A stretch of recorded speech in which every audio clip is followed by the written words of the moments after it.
Voltamos no segundo bloco do programa Acima de Tudo, o Amor.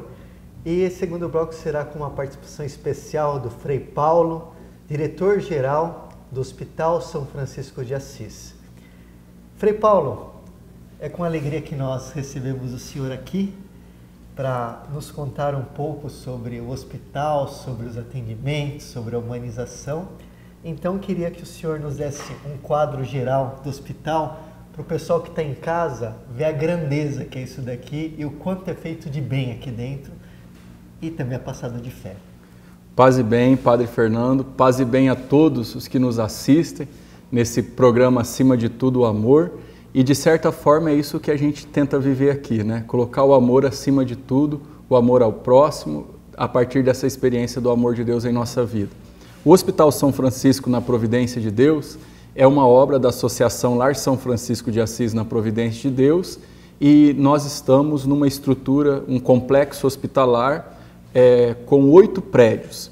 Nesses 8 prédios nós temos os serviços de centro de terapia intensiva, emergência, ambulatório, uma ala muito especial para o tratamento da psiquiatria, né, do paciente psiquiátrico, desde a parte da dependência química até mesmo a qualquer outra psicopatia.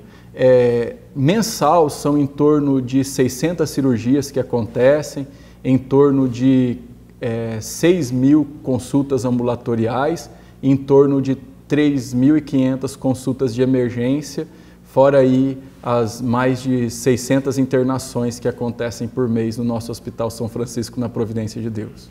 Frei Paulo, eu acho interessante que o conceito de humanização que se leva aos cristãos, onde estão, né? Mas eu fiquei sabendo que aqui no Hospital São Francisco, o conceito de humanização, ele vai além, ele transcende para um novo conceito, que se chama a amorização. Então eu queria que o senhor explicasse como que funciona isso, a amorização, como que também se implanta isso aqui dentro do hospital. Sim, na área da saúde, em diversas empresas hoje, se fala muito na humanização. E quando a gente começou a trabalhar aqui, a gente falava muito isso, a humanização. E as pessoas começavam a questionar, né? E a partir desses questionamentos, nós começamos a entender que precisávamos dar um passo a mais.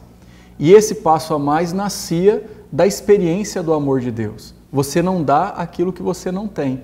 Você não oferece algo do que você não teve uma experiência própria. E foi onde então surgiu a necessidade de falar sobre o amor, de viver esse amor. E aí a gente começou a falar sobre amorização e trazendo isso para dentro de uma realidade institucional, com colaboradores. Então, dentro do hospital, nós trabalhamos isso em 2 aspectos.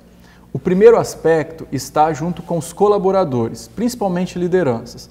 Então, a gente tem momentos onde esses colaboradores vêm, onde a gente trabalha a espiritualidade, onde a gente trabalha alguma arte, onde a gente trabalha algum filme, que a ideia é tocar o humano. E ao tocar o humano, lá no mais profundo desse ser humano, está algo que só o ser humano pode ter, que você não vai encontrar numa prateleira, que não é uma indústria que pode produzir, que no comércio não vai ter, que é justamente o amor. E ao tocar esse amor no próprio ser humano, existe uma experiência do amor de Deus. E a partir daí então vem o segundo aspecto, que é vivenciar no dia a dia esse amor. E de que maneira que isso acontece? Isso acontece na sua prática, diferente. Numa tradução disso, nós poderíamos dizer que é fazer com o coração, fazer com paixão, manifestar com o próprio olhar, com as atitudes, com a fala, aquilo que está no interior de cada um. E isso é o amor, a amorização. Eu acho interessante, né, Frei Paulo, que eu sempre digo isso, até eu tenho um livro escrito, depois vou mandar para o senhor. Agradeço. O Plano de Deus. E nesse livro eu falo que eu acredito, né, que a nossa vocação, primeiro é a vocação para o amor. Que a gente só consegue dar amor se a gente recebe. É o que o senhor está falando, né? E quando a gente não vive esse amor, parece que tudo trava na nossa vida, que é o amor que dá sentido, né? Mas eu queria perguntar para o senhor, como que funciona, como tu disse, a política interna aqui do hospital? Sim, eu sempre costumo falar, a gente trabalha toda a estrutura empresarial, toda a questão de RH, mas eu sempre costumo falar para todos que dentro do nosso Hospital São Francisco, assim como em toda a nossa associação, o nosso diferencial deve ser o amor. É isso que nos diferencia. Nos diferencia enquanto cristão, nos diferencia enquanto uma instituição religiosa.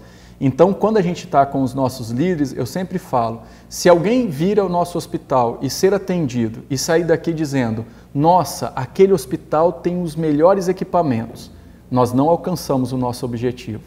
Se alguém sair daqui e falar, meu Deus, dentro daquele hospital tem os melhores técnicos, os melhores médicos, nós ainda não alcançamos o nosso objetivo. Mas quando alguém, ao ser atendido por qualquer um dos nossos profissionais, sair deste hospital e falar assim, gente, aquele hospital é tão bom, aquele hospital é tão diferente, eu não sei explicar o porquê. É um hospital diferente. Quando essa pessoa não consegue explicar, é porque ela está diante de um mistério. E esse mistério é o amor. Ela teve uma experiência do amor. E aí, então, alcançamos o nosso objetivo. E onde existe amor, ali existe Deus, né? Deus está, como diz até aquele canto antigo da igreja, né? É bonito, Frei, que lá no nosso Hospital de Câncer de Barretos, o Henrique Prata, ele sempre diz que o que cura o paciente pode dar droga, o remédio, mas o que cura é realmente o amor. E é algo bonito que só nós cristãos que temos, assim, podemos dizer, numa plenitude maior esse amor. E tentamos passar esse amor que é de Deus, né? E o senhor tem alguma experiência aqui que o senhor viveu e percebeu e disse, bom, realmente, Deus está agindo? Sim, assim, em todos os momentos, né, como no Hospital do Câncer, aqui também no Hospital São Francisco, tudo que nós experimentamos aqui é uma experiência do amor de Deus. Mas eu lembro uma vez que havia um paciente que foi trazido pelas irmãs da Madre Teresa de Calcutá. Nossa! E elas trazem, né, os pacientes, muitas vezes aqueles que não têm suporte nas casas de abrigo dela aqui no Rio, então elas trouxeram 2 pacientes. Um deles, que era o Vander, né, quando ele chegou aqui, ninguém chamava ele por nome, né? Falava, olha, tem aqui um mendigo, né? Tem um morador de rua que está sendo... Aí a própria equipe começou a corrigir e falar, não, qual é o nome dele? Não é o leito, não é a origem, mas qual o nome? E aí então o nome era Vander.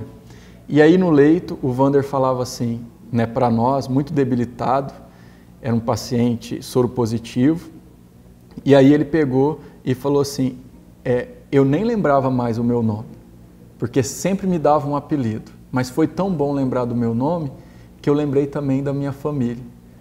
E aí a gente foi conversando com o Vander e foi investido no Vander tudo aquilo que investiríamos em qualquer outro paciente, porque ele era uma pessoa, né? Ele era alguém para nós aqui.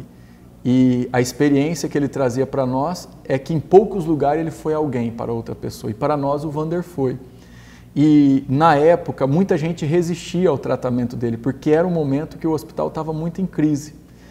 E a gente foi conversando, e em pouco tempo, quando a gente, né, foi tendo o tratamento dele, infelizmente, pela gravidade da situação, ele não sobreviveu, mas tempo antes da morte dele, ele falou assim, no final da vida, eu encontro uma família, né? Tive uma família no começo da minha vida, vivi um tempo todo sem ser ninguém, sem família pela rua, mas eu termino nesse hospital a minha vida com uma família. E quando o Vander faleceu, os funcionários choravam. Então, o choro desses colaboradores nossos expressava justamente que a gente estava cumprindo a missão, que era cuidar de alguém. E isso é o amor. Só se faz isso por amor. Não se faz por dinheiro, não se faz por uma busca de carreirismo. Só se faz quando se ama muito Deus e se ama muito o ser humano.